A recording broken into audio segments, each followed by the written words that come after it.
A huge welcome to you all, both Europa Nostra members and to the Europa Nostra team, both here and in other parts of Europe.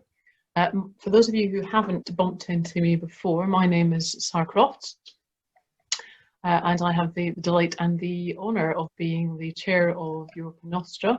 I'm also a Europa Nostra UK. I'm also a Europa Nostra Council member as well, and have been for quite a long time now. So what we're going to do today is I'm going to just say a few words of welcome, and then I'm going to pass on to colleagues to bring you some news from Berlin, The Hague and Brussels, I think probably in total.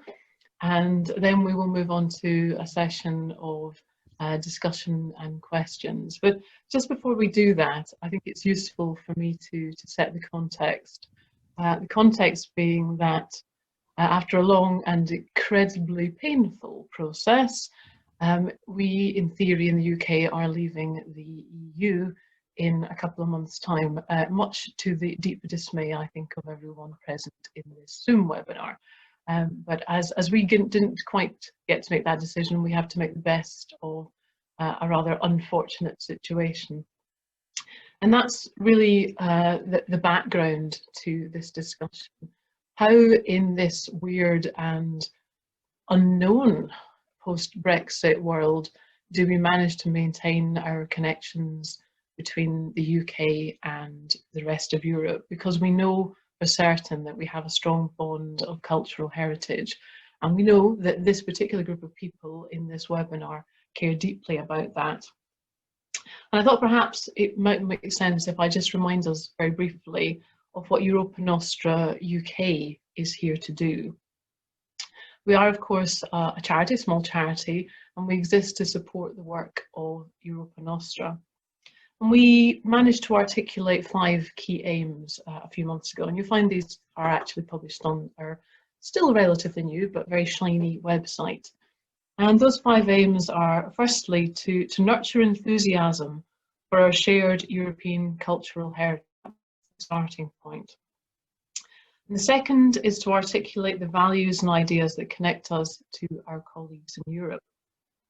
We also seek to raise the profile of Europa Nostra UK in order to further support Europa Nostra's Europe-wide representation. And in doing that, we aim to foster links and cooperation with other European heritage bodies in civil society and beyond. And the final strand of our aims is to gain UK participation in shaping European heritage policy and vice versa. And I think we'll touch on almost all of those aims over the course of the afternoon. I also thought I'd take just a tiny second to reflect on the membership of Europa Nostra in the UK. And we were just talking amongst ourselves about this before we welcomed you all to the meeting, because I personally am quite delighted to see that we have a very broad representation of our membership. We have quite a number of people joining us who Śnieżka described as veterans, by which we mean people who have been long-standing supporters of European cultural heritage and Europa Nostra since its earliest days, and have remained part of that family. Some may have been council members, some may have been jurors on the various awards. Many of you have contributed a lot over the years, and we're very grateful for that. We've also got a few of our distinguished partners and our member organisations who are key players in the UK. So we have people like Justin Albert from the National Trust. We have Jeremy O'Sullivan, who plays a key role in cultural diplomatic relationships between the EU and the UK. So it's nice to see both members and individuals represented as well. But perhaps the most exciting thing, and particularly I say this for myself, is that we have a lot of our young members. We've now got about 30, thereabouts, young members in the UK, and I am quite proud that we were topping the league table of the countries in Europa Nostra who have really tried to open up to a younger membership.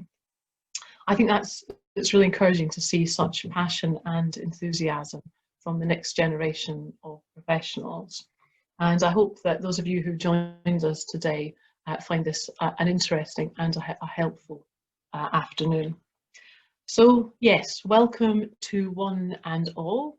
I hope that you do enjoy the next 90 minutes. It's certainly going to be fairly action-packed with a lot of interesting discussions that hopefully will happen.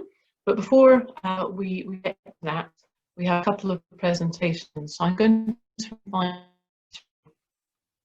Herman Partzinger, who is Executive President of Europa Nostra, to say a few words. So over to you, Herman. Okay, thank you very much, dear Sarah, dear colleagues and friends. I'm very happy to together with you in this special moment, and of course, faces like Graham, John, Phil, Peter Collins, and others which are very familiar to us, and others which I meet in this way now in the virtual way for the first time. But I think it's important that we gather in this manner, because well, at the beginning of this year or early this year, we thought there would be only one big challenge for us, the Brexit and the consequences for our work, for our cooperation. Now we have two, this COVID-19 and Brexit. But of course, I think it's very important that we think about that we explore in a way how this new relationship between UK or Europa Nostra UK and Europa Nostra can really be developed further on. I think it's very important, and you, with these 4 or 5 aims, Sarah, which you mentioned, I think anybody all over Europe would underline this and sign it. This is a common mission in a way, but nevertheless we have to take it serious, this new situation, and to do to think about what can we do to strengthen these ties which we have between UK and the rest of the continent in this field.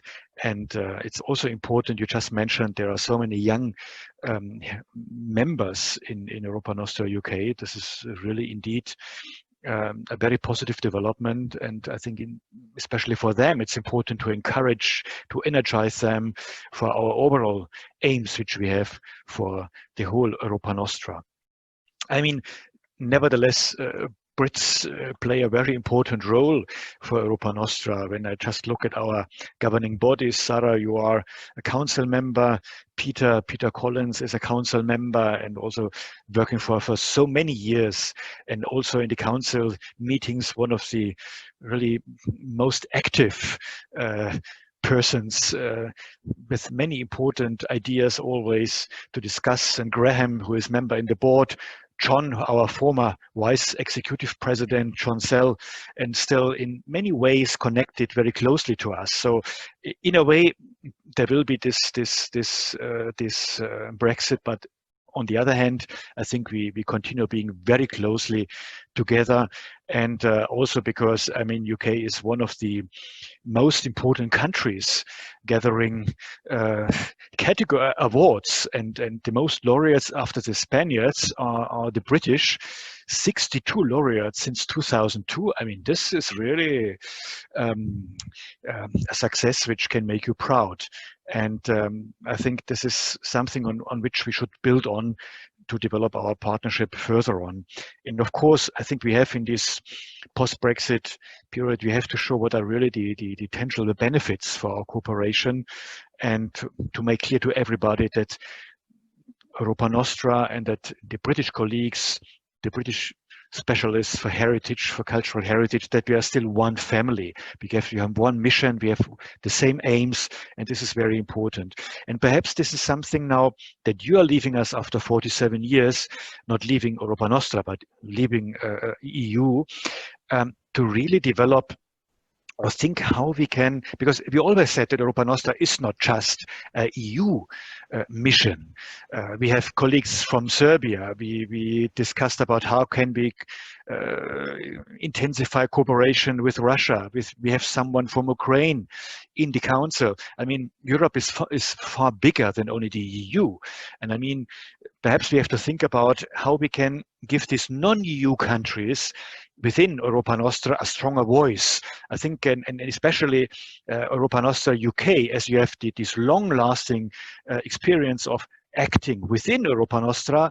Now you are soon outside Europa Nostra, but nevertheless, I mean, being part of this family, perhaps we can really develop something which is and giving these non-EU countries in Europa Nostra a stronger voice. And it's also not by chance that this year's publication with the award winners, that on the cover of our award publication, we have the Iron Bridge over the River Severn in Shropshire.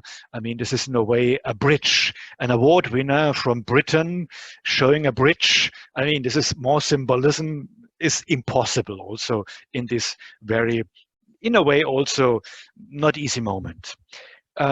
So I think this is something which we should discuss today, and also think in the future how we can strengthen this and how we can really make Europa Nostra. I think many people perhaps think that it's too closely related or sticking to the EU. Of course, the EU is financing many things. We are continuously asking for more money, for more budget, for different issues from the EU, from the commissioner. And with Maria Gabriel, we have a commissioner in Brussels. She's Bulgarian, but she's very, very much dedicated and a very convincing person. We had meetings with her personally. We had on the Europe Day, the 9th of May, where we opened this Europe Day Cultural Heritage Manifesto. We had a webinar with her, and she's really very convincing. I mean, we all know politicians, and she has a very broad portfolio where she is responsible for. But I think what she told us in personal meetings, in the webinar, was very convincing. All these, the Green Deal, all these challenges, digital transformation, and so on and so on. And when we met her, Snezhka, in a meeting room in the EU administration, this meeting room, there have been 5 or 6 posters around the walls, all was cultural heritage. I mean, she could have elected others. I mean, we take this also in a way that she really is supporting us, and at the moment we cannot say different things. Let me also say a few points which I wanted to mention, what we did, Europa Nostra, what will be important for the future. Well, one point is the future presidency, because I'm only executive president. We have to have a new president, because Plácido Domingo, after 10 years, is leaving us. I mean, he did a great work. Also, this difficult discussion around him, you know what I mean. But that a person of this category dedicated 10 full years, and I think as far as I remember, he was present almost in all the award ceremonies. This is really a great work for Europa Nostra. And then we had 1.5 years ago a lunch with Emmanuel Macron and his wife in the Elysee, with Snezhka and me and other members. I mean, with some French members of Europa Nostra. This is only due to such persons and to such personalities. And of course, they open us doors with their names, which are dedication to heritage and culture as a whole. And it will not be easy to find another president who is willing also to act in the same way. But of course, we have to do this. And about this, we will report you in the future how our search for a new president will go on.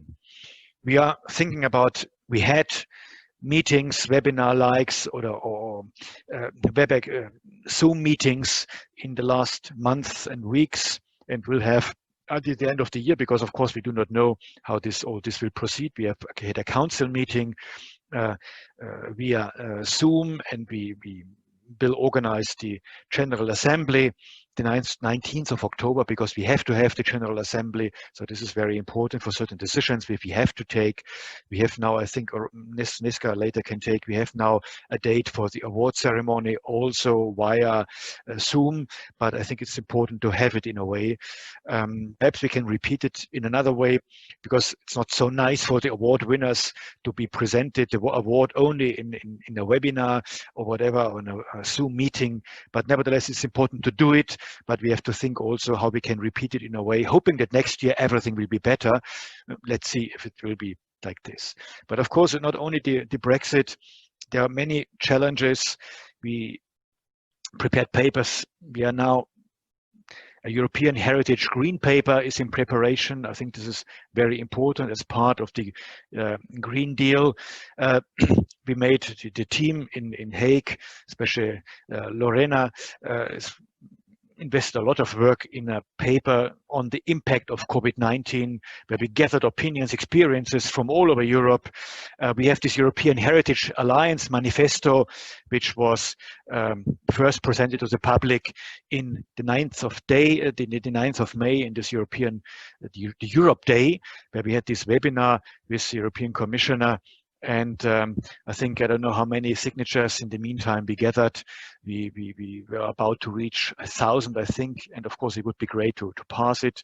It's again making clear how important this is, cultural heritage is for being European, the digital transformation, the greening European, regenerating Europe. I mean, these are topics which are so important, which are, of course, partly connected to EU policy, also cultural policy, but not only. I mean, these are challenges where we all are confronted, also the non-EU countries, and therefore the manifesto is quite important. The 7 Most Endangered program is very successful, goes on. I mean, we will get more money from the European Investment Bank and can almost double it. So this is really very important. And well, we have this Europa Nostra digital agora, also an enormous work done by our team in The Hague. Another thanks to them. This was really, it's amazing what really they are doing. And of course, in this period where it's so difficult to get into personal contact, all these activities like the Agora are very important. And the last point I want to mention, the Europa Nostra strategic plan. We are not at a point where we wanted to be, because the strategy for the next 5 to more years, but at least for the next 5 years, is very important.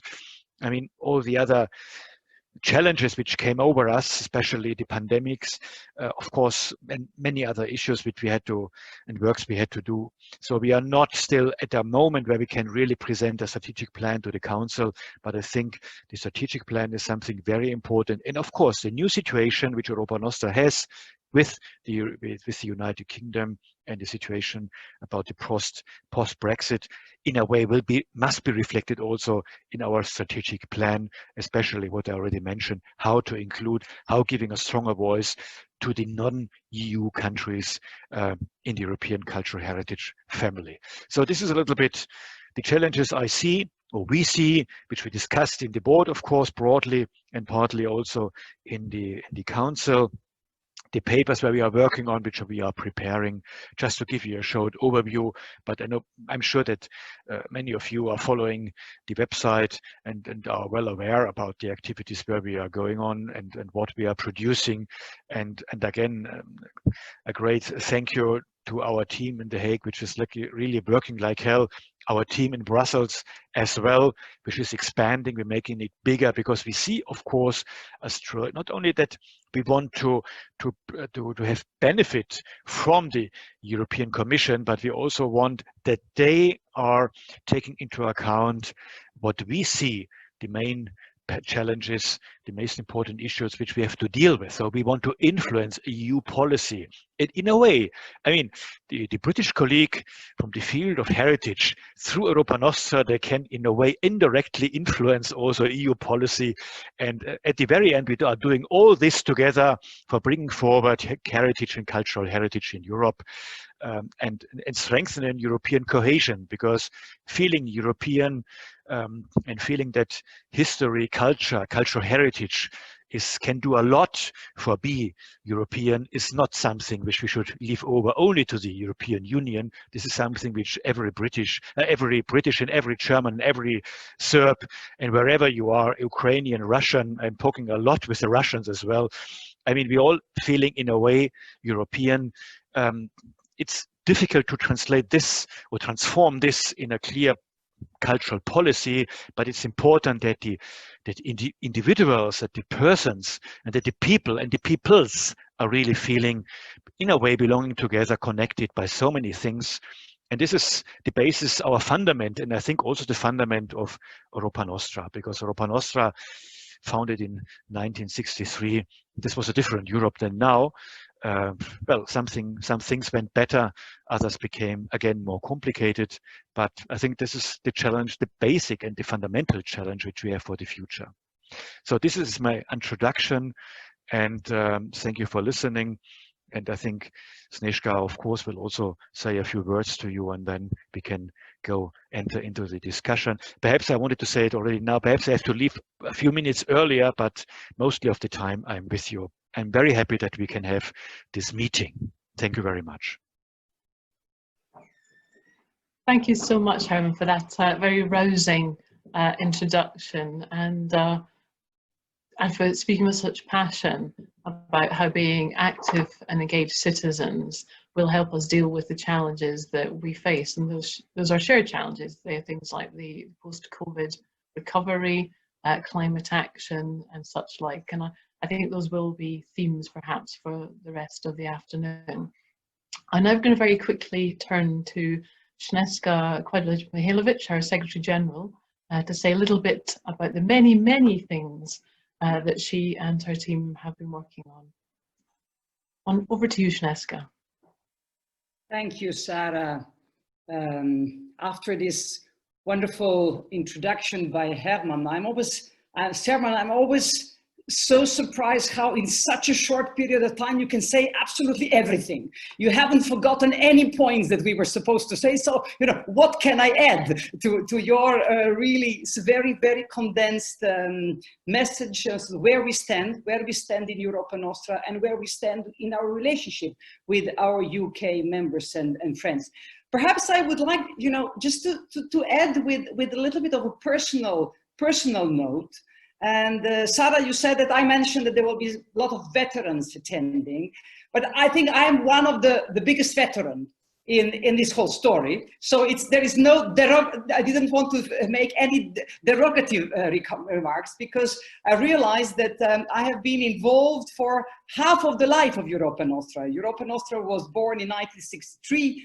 And there I came from Belgrade, a non-EU member state. I came to The Hague, and I started working in Europa Nostra in December, the 1st of December, 91.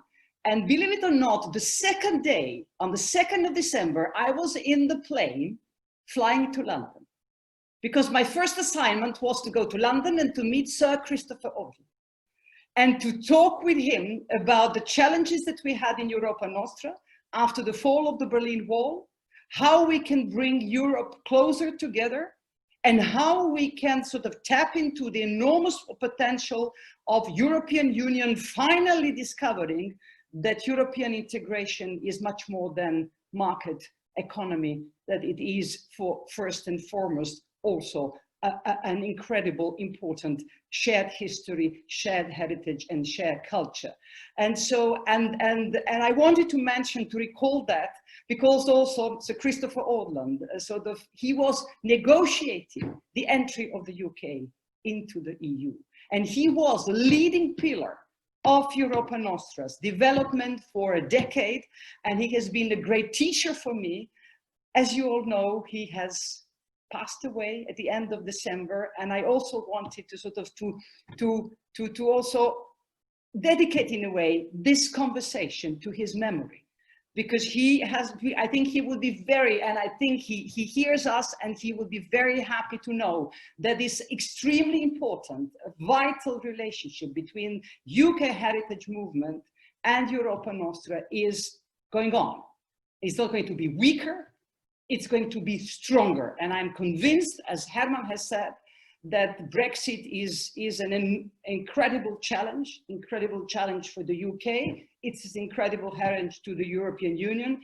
But for Europa Nostra, because there is no Brexit in Europa Nostra, as Herman said, Europa Nostra has always been La Grande Europe. It has always been the Europe of the Council of Europe, and speaks a Serbian Secretary General.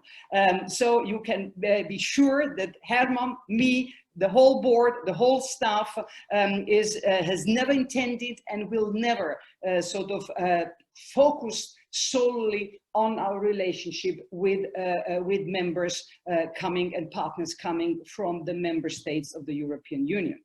And in a sense, again, sort of why I recalled my beginnings in Europa Nostra, because when I started, my country was falling apart through a terrible war. Fortunately, Brexit is not at all, I mean, it is a challenge, but not that type of challenge. But for me, and I think for many, many people, and I hope also for you, Europa Nostra and the philosophy of Europa Nostra, in a sense, is an antidote to all sorts of extremism, all sorts of nationalism, all sorts of exclusive attitudes toward our relationship towards each other and towards our fellow Europeans and the rest of the world. And I think if that was for me 30 years ago, so I definitely think with all what we are facing, the world is facing so many challenges, and because of the nature of the problems of climate change, because of the pandemics, but on the other hand, some very, very nasty viruses that are jeopardizing the basis of our democracies and the basis of the European values on which your country and the whole of Europe stands. Forgive me for that passionate remark, but because I'm saying it not because of you, but because also what's happening in my own country. That means that in fact, this is the moment where we all have to be much closer together in spite of the pandemic. Fortunately, we have this formidable Zoom that we can become closer together while being physically apart. Because, you know, paradoxically, in times of Brexit, Europe and the world needs to be so much more solidarity, so much more work together, because everything we are talking about are global challenges. I mean, it cannot be limited to EU, it cannot be limited to Europe, they are global challenges. And when it comes to challenges and the relationship between cultural heritage and all these challenges, UK and your organizations, you have been always on the front line. You have always been somehow the front runners. All the sort of new concepts, the new developments, the discussions, the experiences, the rest of Europe have been learning, and we were blessed to have you, in a sense, with all your, and of course we were blessed that we all learned English, and so that is the biggest legacy that we all have in EU. So we were left, but we all speak English as our Esperanto language. So this is an incredible advantage that you have, because all what you produce, and I know that recently some very important documents you have come up from about heritage and inclusion, about heritage and well-being. Today, the Heritage Alliance launched the document about heritage and well-being. Everybody is now talking about how we can improve the well-being. You have already come with an extraordinary document. There is a very, again, a very, very difficult but very brave document that last week the National Trust has published about the relationship between the legacy of slavery in the properties of the National Trust. Very, very brave and very difficult exercise. I'm saying all that in fact, through your membership in Europa Nostra, you can continue to irrigate, to inspire the entire European heritage movement. And we would be, in effect, like Herman said, in a sense, because now you would not have your MEPs, you would not have your ministers sitting around the table of the Council of Ministers, but you will also have, through us and through our channels to all these European Union institutions, you will have ample opportunities, and we are looking forward to it, to sort of feed and give your input to our work and us influencing the work of the European Union. And you all know that the policy of the European Union are not only influencing the life in the member states. The European Union has an incredibly rich and incredibly complex relationship with all the countries in Europe and the world. And so whatever, there will be some kind of partnership, and I hope that your government will do its best to forge sooner rather than later a constructive relationship. And in that sense, I think you also have a role to play in that, because I think that you also ought in your communication, and I know that through the various channels you have the communication with the UK government to insist that in that partnership, programs that have direct or indirect impact on cultural heritage will be chosen by the UK government to be involved. Because it's not important to know, it's not the EU that will bar you the road. It is your government who will have to say, we want to have a special agreement and we want to be part of the Creative Europe program. Serbia, even Serbia is part of it. So UK definitely ought to be, but the ball is in your court. It is in, the same would be for the Horizon Europe, etc., because there are a series of programs of the EU that are open for a number of strategic partners from Europe. So I think this is an extremely important message that I wanted to share with you. Just to come back to all our instruments, Herman has mentioned, of course, the awards. Our awards, we have decided already for some time ago, we didn't want, though, as you know, our awards are now run in partnership with the European Union. But already for some time ago, we didn't want that we limit this action only to the countries that can be eligible for the EU Europa Nostra award. And we have immediately introduced the existence of a Europa Nostra award that covers all other countries.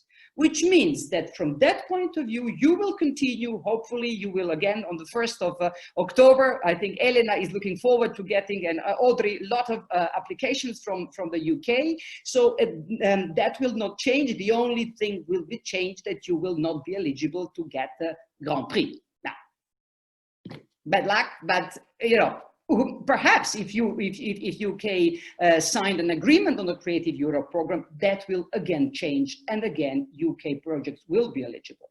Now, the 7 most endangered, nothing is changing. It has always been covering all countries of the Council of Europe. UK is a member of the Council of Europe. Again, we look forward to sort of your cooperation with you in that front. I already mentioned the lobbying aspect, and we have here our staff members from our Brussels office that is becoming stronger and stronger and more present everywhere. I think we are trying really to have our antennas and our friends, and I can assure you we have them. It has been a long process of building that relationship, but we definitely are now recognized as, when they think of cultural heritage, they say, oh, we will ask Europa Nostra, what do they think and what would be their input in what we are doing. There again, the policies will, I think we would always consult with you. Even if, you know, because if they consult with us, we consult with all our membership. And we are not stopping on the frontier of the European Union. And so we are really looking forward to that. And Herman has mentioned Green Deal and the European Heritage Green Paper that we are preparing. And again, there you are again the front runners. You have an enormous experience. And through Sarah and Graham, you are also with the Cultural or Climate Heritage Network. Your UK members are very active, and it is Historic Scotland, if I'm not mistaken, that is also doing the coordination. Climate, then also the external relations. There, I think, there is an enormous area that we would look into your experience, because with your also Commonwealth experience of your heritage cooperation, I know that we also have Into together with us. So the sort of using heritage in external relations, in cultural diplomacy. I think, Kate, you are also Secretary of the Cultural Protection Fund that the British Council has set up. So you have a wealth of experience of the relationship with the rest of the world that would be very, very important also for the European Union and our relationship in that global context. Of course, the digital shift, Graham is following that very, very closely with our relationship with Europeana. Herman is also very much involved through his own work in Germany with regard to the digital shift and digital transformation, also in the field of cultural heritage, and so many more. If you look into that manifesto, these 7 areas that we have identified, and as Herman said, please, please, please sign it. We have 50 signatures from the UK. I'm sure that we can get more, and I want everybody of you to sign the document. As I think in the chat, Vicky has shared with you this document. Voila, there is so much now. I think I should stop because I should be listening to you and answering also together with Herman to your questions. Last comment is, I started with the veterans. I want to end with the youth.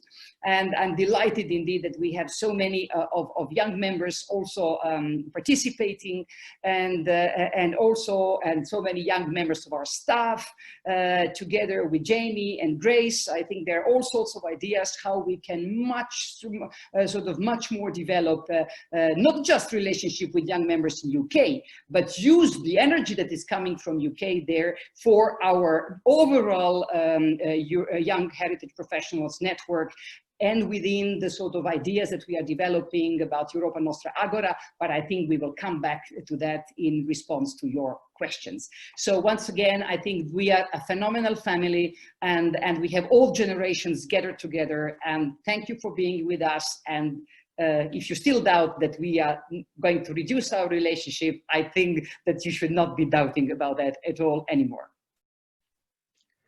Thank you, Snežka, for your customary passion and vigour in that address, and for rousing us all into action. I'm going to pass directly now over to Graham Bell, who is a Europa Nostra board member and has kindly volunteered to be the question master, or wrangler perhaps, and he will lead us through the next session of the programme. Over to you, Graham. Thank you, Sarah. Well, you've heard 2 very thorough presentations, but if I can refer to her as Snežka Djokovic, she has bounced the ball into your court. And so we've got a number of questions that people would like to ask, and I'm going to invite those people to put those questions. And because we're tight for time, if the answer is getting into chapter 43, you will see a polite symbol appear in my screen, encouraging you to close up and move on to the next one. So the first question is from Grace Connolly, who's the support officer for Europa Nostra UK, as well as the SPAB Scotland officer. Grace, over to you. Hi, thank you, Graham. Yeah, I kind of had the first question was the UK has always been a part of Europa Nostra, as you so wellly explained, Snežka. But what does Europa Nostra consider to be the UK's distinctive contribution, and how does it see the UK continuing to contribute post-Brexit?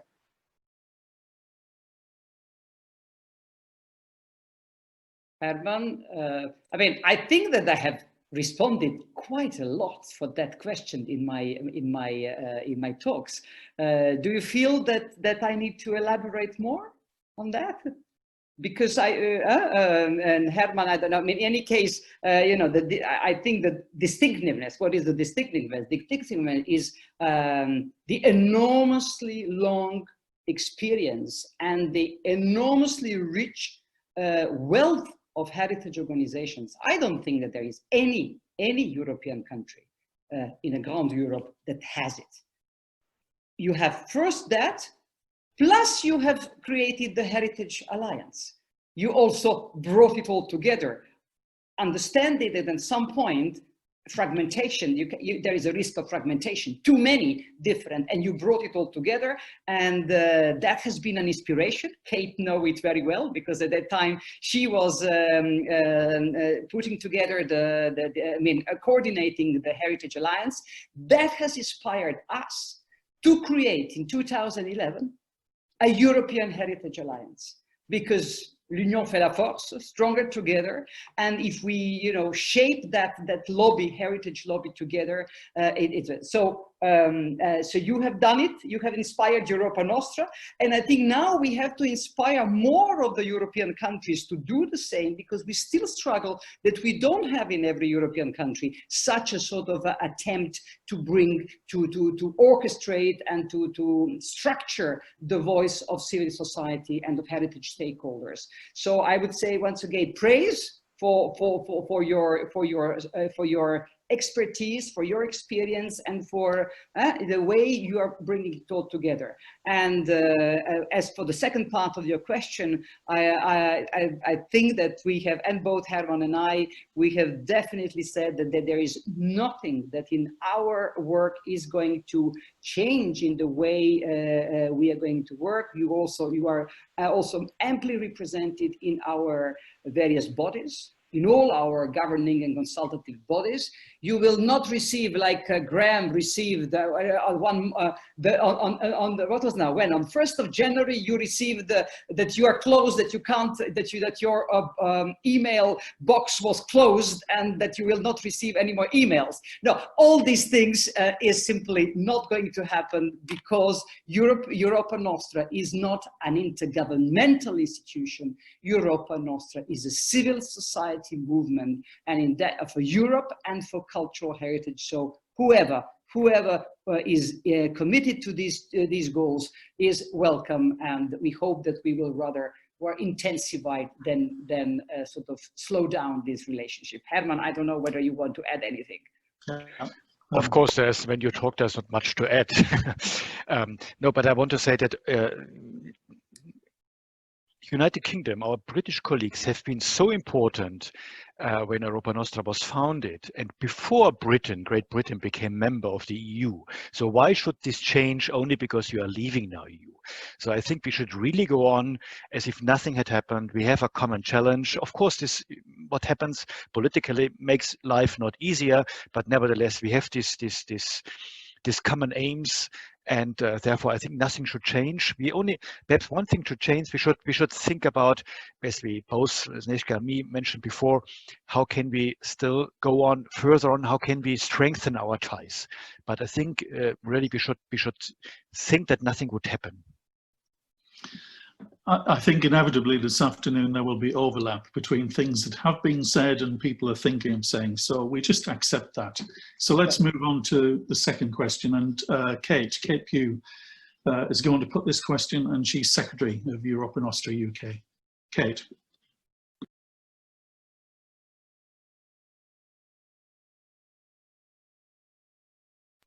Kate, you need to unmute. Sorry, I've unmuted now. Thank you.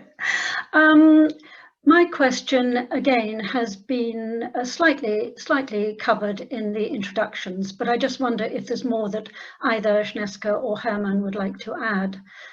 So I would like to say that in Europa Nostra communications, Europe, the word Europe, is often used as shorthand for the EU, which can be slightly confusing. And of course, much of Europa Nostra activity is aimed at EU policymakers. So how can members, and in fact prospective members in the UK, be fully part of Europa Nostra and its mission, so they aren't marginalised or perhaps feel marginalised? If there's anything further you'd like to add on that, I think we'd be really interested to hear it.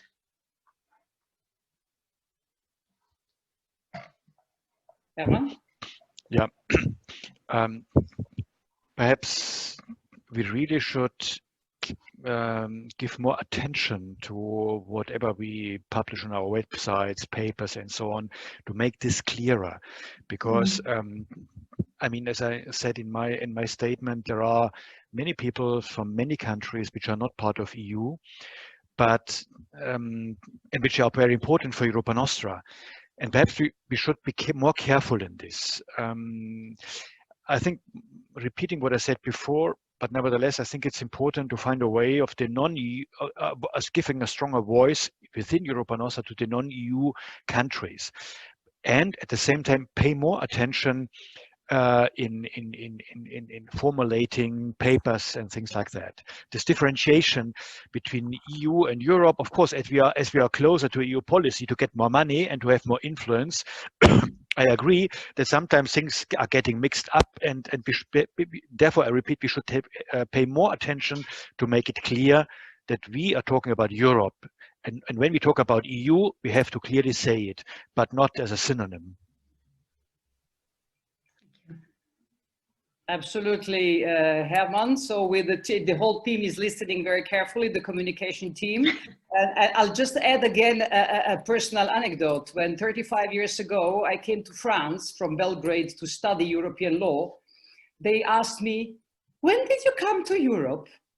And I said, I beg your pardon, I'm born in Europe. So in that sense, I'm very much, I very much understand the sensitiveness, and that indeed, we will do our best so that this is, the clarity is always done, but that there is, but from the other side, I think that in this relationship, I think that it goes two directions, in both ways. I think that we can do everything possible to reassure you that the UK members remain important part of it, but also please, you also don't have a reflex to think that you are less important now because Britain is outside of EU to Europa Nostra than it was before, for all the reasons that we have explained. So I think that, you know, I want to encourage you to be confident about that relationship and to take initiative as well, and not think that is sort of, if you are not invited, you cannot come and participate. It's sort of, it's just as much as possible take initiatives, and I'm more than confident that that this relationship will only become even stronger than before. Thank you. Thanks, Snezka. And I don't know how many of you are using Zoom 8 times a day, or whether it's quite an unusual experience, but do look at the chat which is down the right-hand side. If you click on the balloon at the bottom of your screen, because there are messages, links, and all sorts of other information that are being picked up as we go through the presentations and the discussion. Next is Torsten Huck, who is Director of Glasgow City Heritage Trust. And Torsten, can you put your question, please? Thank you. Thank you, Graham. Yes, greetings from Glasgow in Scotland. I'm particularly sad that Britain has decided to leave the EU as well, being German myself, who has been living in Scotland for 25 years now. My question is about funding. Many of the activities of Europa Nostra are funded by the EU, which may in future exclude UK participation.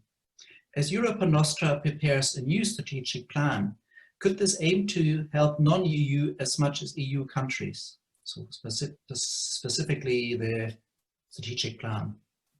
Thank you.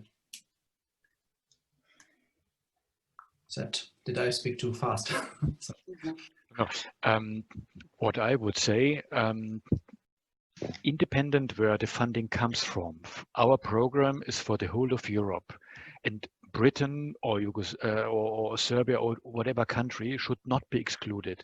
So I think this we have to make, if there are constellations which there could be a conflict, if this emerges, we should this always make very clear to EU authorities that we are not restricted to EU borders, and I think this is important. Yeah. And it has never been the case until now. We have never been given any sort of restrictions when from this funding that we can, you know, only some segment of our membership can benefit from that than the other. So that is not the case. The different thing is benefiting from funding, direct funding. So that is a different issue. So the EU funding for projects with UK partners. And as you know, UK has benefited a lot, and heritage organization has benefited a lot, and even have been in many cases the leading partners in EU-funded European projects. So that again is going to, what is going to be the future of that depends of the partnership and the deal that we will finally agreed between the UK government and the European Union. And and you very well know that there are a number of non-EU member states, Norway, Switzerland, that have very developed relationship and the possibilities of participating in EU-funded projects. So there again, I think we can, on our side, continue to advocate the need that as many countries of Europe are involved in policies and action that European Union is funding. But you also have an important role to play when you are having a dialogue with your own government to put pressure on them to include these areas in the relationship that will be defined between the European Union and the UK. Thank you. Thanks for that. I just want to pick up on a couple of points people have made in the chat, just so that we can come back to them later if appropriate. One was from Mark Watson. Hello, Mark. And Mark saying that the terms for participation in several EU programs, such as City of Culture, often apply to applicant countries as well as members of the EU, such as Georgia. So he expects to see Scotland, Wales, and eventually England, UK, numbered among them. And then John is also making a comment rather than a question, but it's relevant. So much history at present is myth very often politically motivated, and that our heritage, the tangible cultural heritage we all care for, is a vital source of evidence for a full and ever developing understanding of history. So we'll come back to some of the other points later on, but we'll now move on to the next question, which is from Dr. Hannah Shimko, Head of Policy and Communications at the Heritage Alliance. Hannah, take the microphone. Thanks, Graham. So my question is around could be expected on policy. So we know Europa Nostra is a strong respondent to many EU policies, and is author of its own, such as the Europe Day Manifesto. My question is around how does Europa Nostra see future representations and declarations being inclusive for us as UK members in our interests? Herman, you, me? Okay. I think that there again, I can just respond affirmatively. I already mentioned how much your work has inspired our work. I mentioned you are working for Heritage Alliance. Not only the Alliance inspired us to create a European Heritage Alliance, but a very important activity of the Heritage Alliance, Heritage Matters or Heritage Counts, has inspired one of the most important European documents that we have adopted and published in 2015, Europe Cultural Heritage Counts for Europe, and Heritage Alliance was one of the partners. So we will do our utmost, and I would like now to present to you my colleague Lorena Aldana. Lorena, where are you? I can't see you, but I think I'm here. There is Lorena is there. Lorena is the European Policy Coordinator in our Brussels office. And I think it's important that you all see her face, and that Lorena will make sure that whenever we have working on various policy documents, or whenever we are asked for some kind of consultations, and when we are consulting with our members, but you know, she will make sure that you are not forgotten, and not only that you're not forgotten, on the contrary, we will in particularly be interested to know your input and your expertise, because it will be very valuable for us. Yeah, thank you, Snežka. Of course, I would be delighted to be in touch with you, and don't hesitate to get in touch with us and our Brussels colleagues as well, as in case you need something in relation to our policy work and advocacy efforts. Thank you. Thank you. Another thing just to add, and perhaps the staff at Europa Nostra can confirm this, that if you can't write very quickly in copying down the notes from the chat, I assume that those, and particularly the links, will be made available. Yes, Vicky, you're nodding, so that's good to know as well. Thank you, Hannah. So, Catherine Leonard. Catherine, International National Trust Organisation, wider picture, UK picture, your turn. Oh, thank you, Graham, and thank you, Snezka, for your shout out to Intu earlier. Of course, we're really happy to work with Europa Nostra in the future, so let's do more of that. And my question, which feels a little bit pedestrian now after Snezka's amazing talk of shared history and strengthening ties and all that commonality. But my question, actually, and it's been mirrored a little bit in the chat there. So the question is, do you see any commonalities between the Europa Nostra, but not European Union country representations? So UK, Norway, Serbia, Georgia, Turkey. And would Europa Nostra Central find it helpful for Europa Nostra UK to build relationships with those other non-EU country representations? Shall I? Interesting question.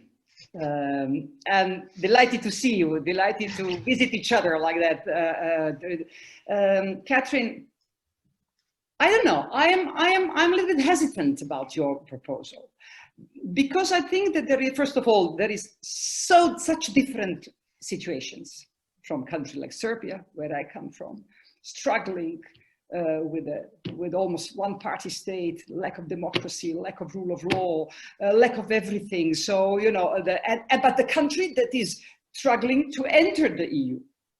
And then you have the situation, I don't know, in Ukraine, or you have with the relationship with, again, very different relationship with the European Union, or Turkey, where again we have such difficult relationship between the country and European Union, you know, lately almost coming close to war. And that idea that the non-EU members of Europa Nostra would come in a sort of subgrouping, I don't know, somehow intuitively I would say I want to tear the walls, and I don't want to treat you as a sort of a separate subgrouping, as some, you know, some people who are peripheral, but rather to bring you in the heart of what we are doing. So that's, you know, that's but perhaps Herman would answer in a different way to this question. Herman. Of course not. I would not dare to contradict my Secretary General. But there was a similar question in the chat. So I think this, some of you really are thinking about this. I think it's important that we have as many ties as possible. And of course, UK can have, with Snezka explained, the situation of different non-EU countries in Germany, in Europe, which are part of Europa Nostra, is very different. But I think we should not make two subgroups. And because then the danger I see, there's a real deep ditch then between the EU members in Europa Nostra and the non-EU members in Europa Nostra. This I would not appreciate a development like this. Which does not exclude that you, in a personal way or whatever, when you have contact with Georgia, with I don't know, whatever, that you make your contacts. But we should have contacts in between us, independent from our damned countries. I mean, because we are Europeans, we are dealing with heritage, and we should cooperate as close as possible. And by the way, I mean, we are in the last few years, we gave more and more attention also to Mediterranean countries. We have projects, award winners dealing with Syria, the Hasan Cave problem in Turkey. So I mean, of course, there are no strict borders for Europe as well, and we have we have also to look on the other side of the Mediterranean. And so, I mean, I would say not subgrouping, but really working as much as possible together. I think inevitably in a session like this, we're exploring the uncertainties and what might lie beyond the uncertainties of a new set of relationships. And I think it's good that we can explore both those sort of peripheral, as you describe in a way, relationships, but also those relationships still within European Union. And I was thinking just in terms of Heritage Alliance earlier when Hannah was speaking, just how policy documents, just to help inform the situation not only within the UK, but I think it's about those relationships as seen by other European countries and how we can contribute to that wider debate. And talking in terms of partnerships and policy, next question is from Dr. Jamie Davies, who's not only Europa Nostra UK, but international partnerships. So it's a good link, international partnerships and engagement manager for Europe at the Arts and Humanities Research Council. So Jamie, if you can take the microphone, please. Brilliant, thank you. The free membership for young members has been an important and welcome step. Would it be possible for Europa Nostra to organise a regular series of meetings to better ensure that country representations such as Europa Nostra UK are actively expanding their young membership and providing meaningful opportunities for networking and career development? Jamie, thank you so much for the energy that you have also brought in Europa Nostra UK and all the activities that you have already done. I think very recently you have had a webinar especially for young heritage professionals, and I think Justin Albert, he is with us from National Trust, took part in that. But I would like to ask my member of our staff, Manon Richard, to answer your question, because they would very much like to team up with your ideas and your initiatives. Manon. Yes, hello. Thank you, Jamie, for raising this important question. First, as it was already mentioned earlier, due to the pandemic, we felt the need to remain connected with our members and keep our exchanges alive, since we had to cancel our physical events. So we have decided to do a series of webinars with our members in specific countries, and this one today is the first of the series. And secondly,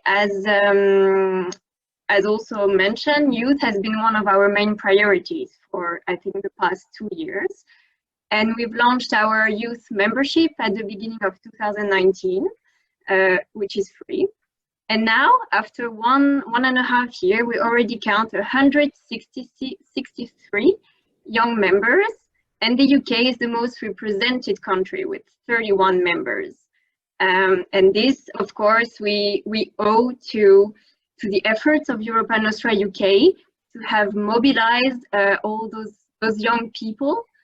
You have also done a lot of activities for youth, such as this online discussion last week with on heritage and climate with Justin Albert. And I must say that we very much value everything that you have done at Europa Nostra UK for young people. And we think this could be a source of inspiration for our other country representations across Europe. So I'm also happy to announce that we're currently developing a partnership with ESAC, or ESAC, the European Students Association for Cultural Heritage, which was set up 2 years ago during the European Year of Cultural Heritage. We're also cooperating with other youth networks, such as the Future is Heritage, and we aim with this to mobilize a large European movement of young heritage professionals and students that would contribute to shaping the future of heritage in Europe, but also in the EU-UK relations. While at the same time, we would also like to provide them the tools and opportunities to build their professional capacity. So as also Snežka mentioned earlier, in this frame, we could imagine to build a youth task force with the ambition to encourage other countries to reach out to the younger generation. And if you and your colleagues at Europa Nostra UK like the idea, we would also be happy to further discuss it with you. Now, I don't know whether Sneska or Herman would like to add anything. The Agora. The Agora, yes. So we have launched the Europa Nostra Agora in March or April. April. It was in April after the pandemic. It's basically a virtual platform where we have gathered a lot of initiatives and news related to heritage for our network to remain informed. And every week we were sending a related email update every Friday. Now we are currently developing a new concept of this Agora, and we aim to launch a new Europa Nostra Agora youth activity.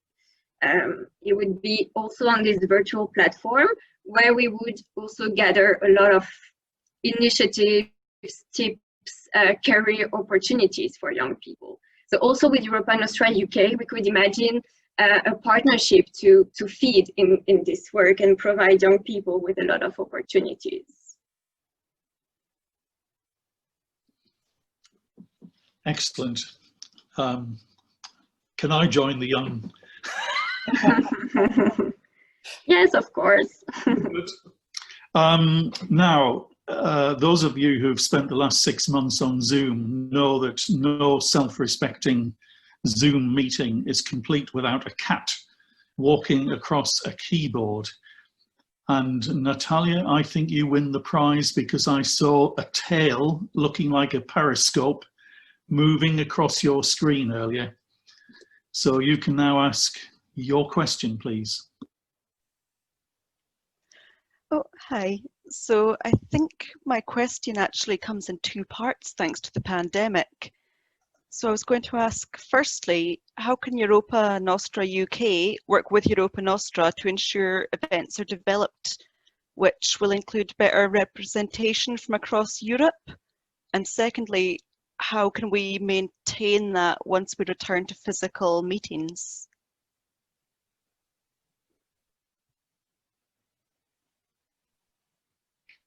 You're absolutely right. One of the positive aspect of the fact that we are all now Zooming instead of meeting physically is that it's become more democratic, because anybody can join, it's not expensive, and we can meet so many of our members that we normally didn't meet when we organized our big events across Europe. So we are definitely, this is not going to be only something that we are doing during the pandemic. I think this is now the feature, the constant feature in our communication and relation, and then we can do all sorts of formats, smaller or bigger ones, but indeed democratic, allowing and getting to know our membership across Europe. So, and this is, as Manon said, this is a first one that we are doing with UK membership. We will do it also per country with our various members. Now, the physical aspect of it, we are still now hoping that in June next year, we will again have a big gathering. It might be not June, it might be autumn rather, but doesn't matter. It will come. We will eventually organize that. And there we have to make a distinction between a big summit that we organize once every 2 or 3 years. And that is what we hope next one will be in Brussels, where we all come together. That will have an emphasis on the EU, but EU and relationship with not just EU members and the others. But then we also can organize a series of smaller events, and I think that is because that requires less resources, but can reach out then to more people. And these smaller meetings we can organize with our members. And so we're definitely looking forward with Europa Nostra UK to see all sorts of events that we can jointly organize with you in UK or with you elsewhere. So definitely absolutely it should not be any doubt that that UK participation will be somehow reduced. It will all depend on also your level of activism and initiative that you will all be taking. So every also suggestion is more than welcome. And sort of we all the time, and you can see with our staff, young staff, we all like to innovate and to sort of further develop our activities and to keep up with the time. And their young generation is very precious to sort of challenge us and to suggest innovative activities, including innovative events, while using to the maximum the possibilities offered by digital technologies. Okay. And if I may add something, I mean, we all are sick and tired of video conferences, but on the other hand, I mean, we learned the advantages. I mean, if once COVID-19 will be the past and we can have physical meetings, I think we should continue having this kind of virtual meetings, because when I think about council meetings where in different places in Europe, I mean, there are so many gray people with gray hair like me of a certain age, and there are not enough young people, because it's the question, who can afford to travel for 2 or 3 days to Athens, to Turku, wherever, just for a meeting of Europa Nostra. I mean, this costs money, and therefore we should use this, because this is more or less one generation which is meeting in these governing bodies, and I mean, especially in a more intensified exchange of ideas with the young professionals. I think this would be a very important issue, not excluding physical meetings, but adding this new methodology which we learned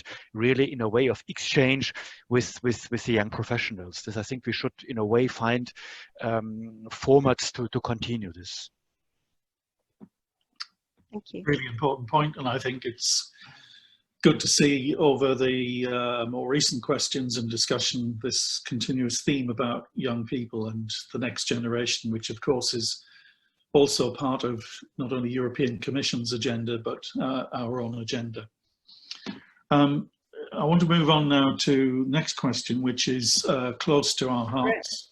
Graham, yeah. I want to be sure that we have a picture, all of us. I don't know whether we have already taken our communication staff, because if Herman leaves a little bit, I want to be sure that we just document with the sort of lovely collage. Vicky, have you done that already, or can we do it now? I've certainly taken a couple, Snezka. So, but a screenshot. Yes. Yeah. But if Vicky wants to do another one now. I have taken several ones, don't worry, Snezka. Okay, so I want to move on. Jenny Hawkes, Future for Religious Heritage, a subject part of the family, an organisation part of the family, as well as a subject which is to do with skills and the agenda that we all share. So Jenny, your question. Thank you very much, Graham. Can everybody hear me? Yes. Yeah. Future for Religious Heritage has several UK members. One aspect of our work is about the future of heritage skills artisans and future training needs. This is pan-European and important for the UK too. We in the UK cannot access EU funding after January, but can we be part of networks?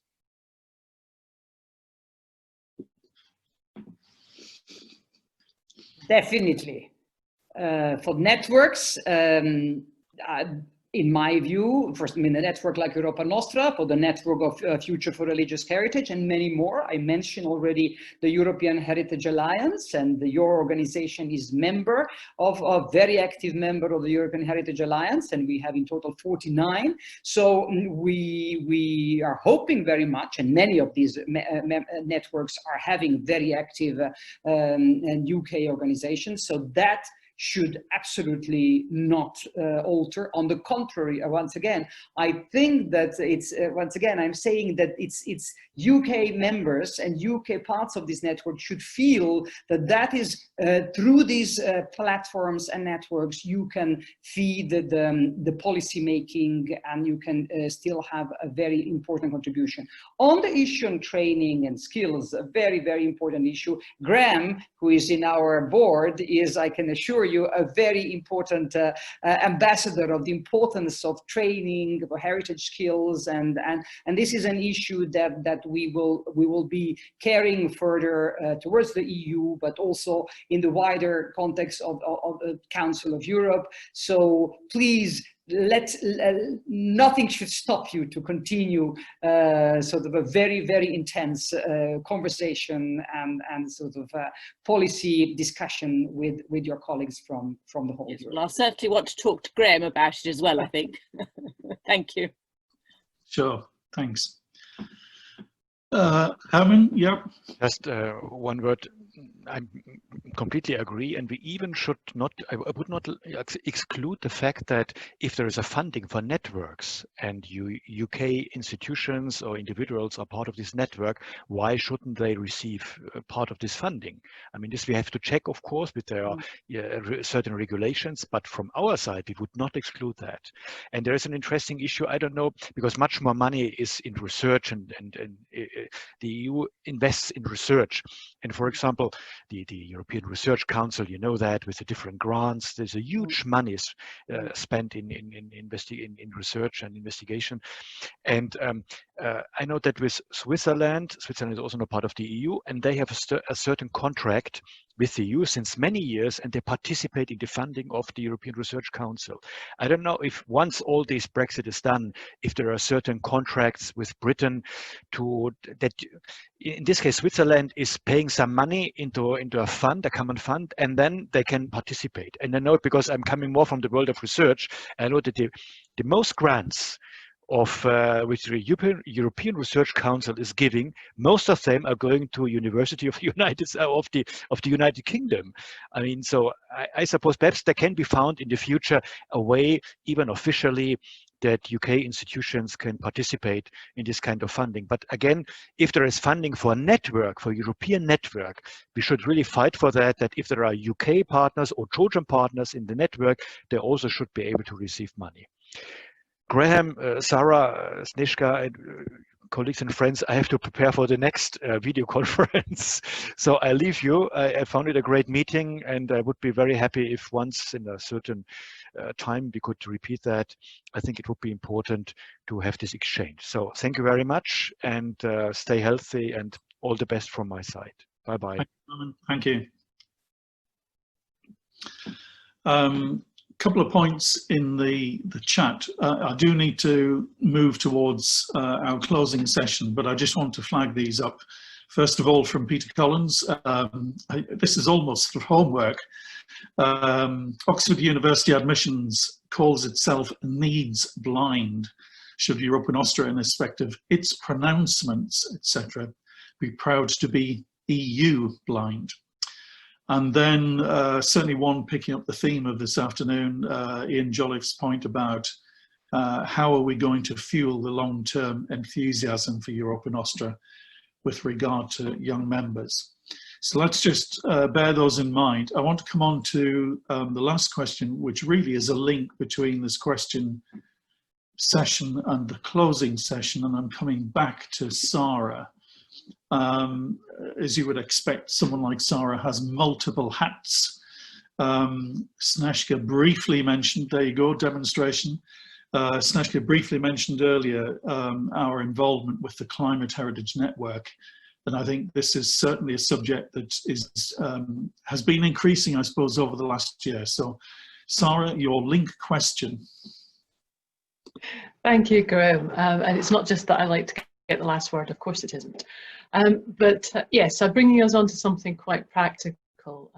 Climate change, climate action is, of course, hugely important and on everyone's minds. And this is where the engagement between us and our colleagues in The Hague and Brussels becomes very, very practical in that we in the UK are busy doing all sorts of different projects around climate action, and we want to make sure that we find ways of feeding that into the work that is being done on the Green Paper and the EU Green Deal.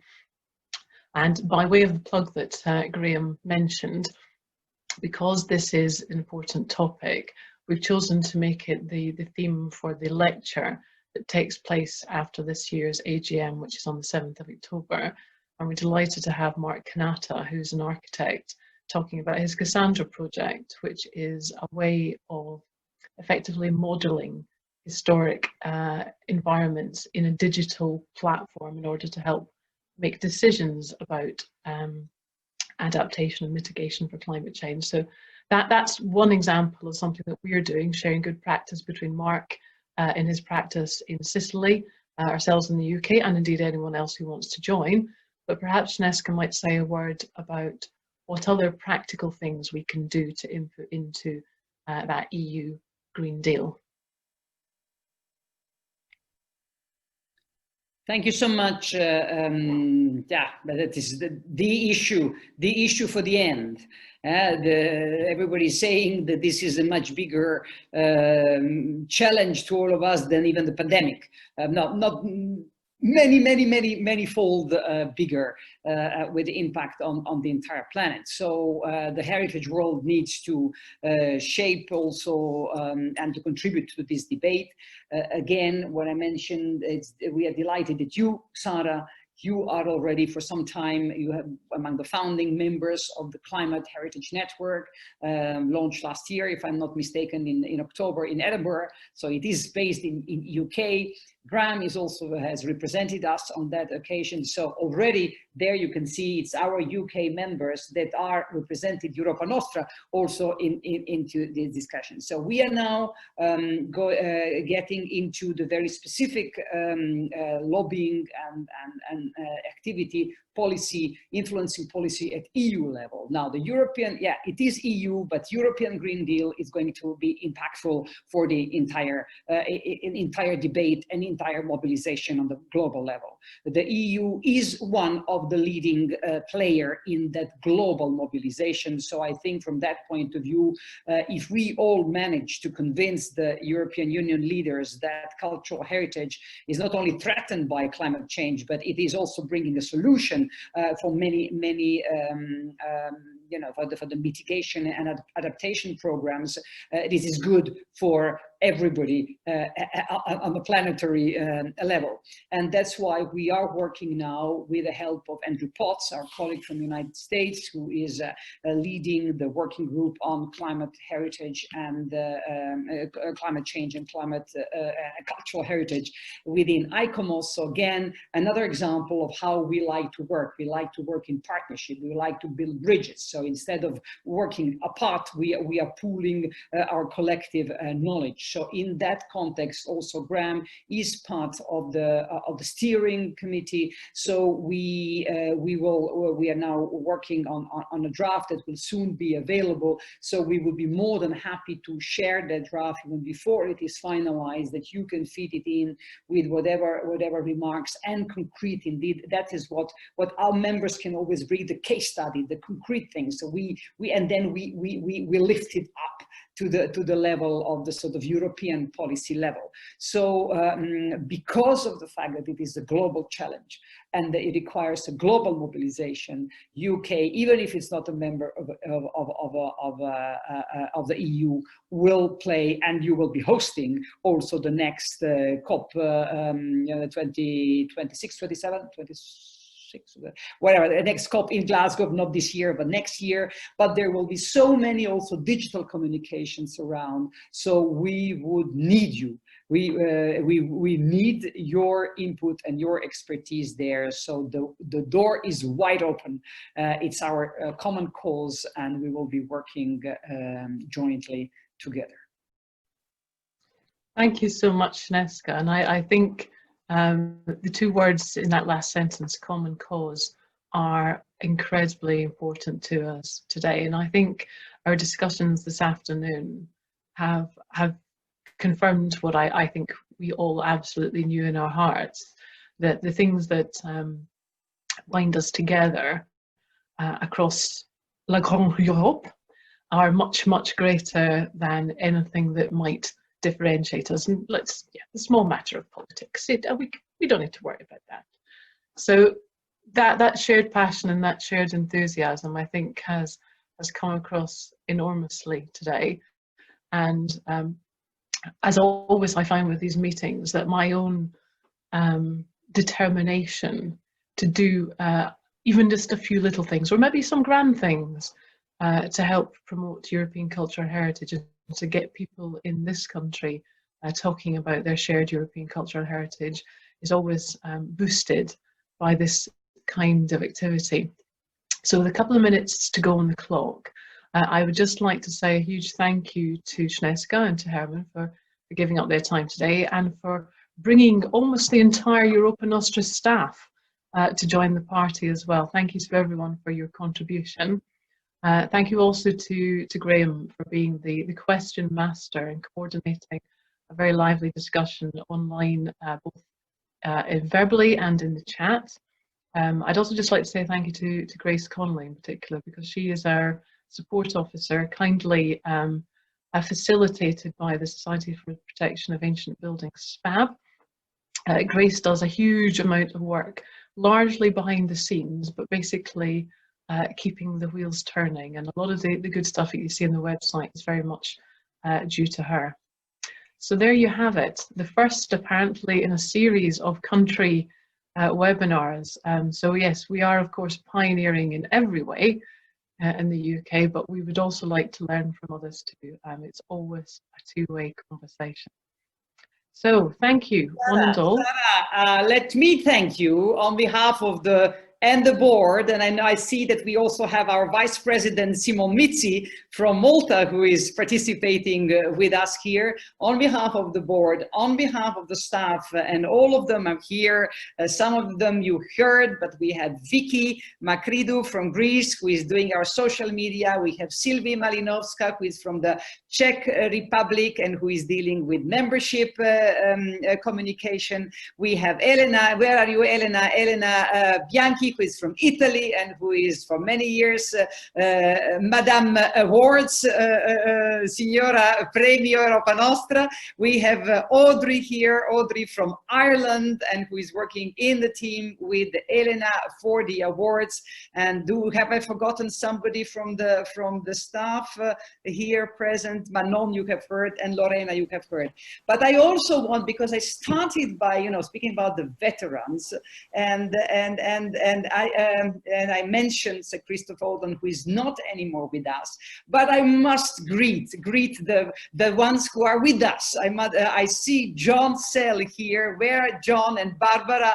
John, who has been for many years our Vice President and our Executive Vice President. Peter Collins, both of them have in fact done the pioneering work of Europa Nostra UK, bringing sort of creating that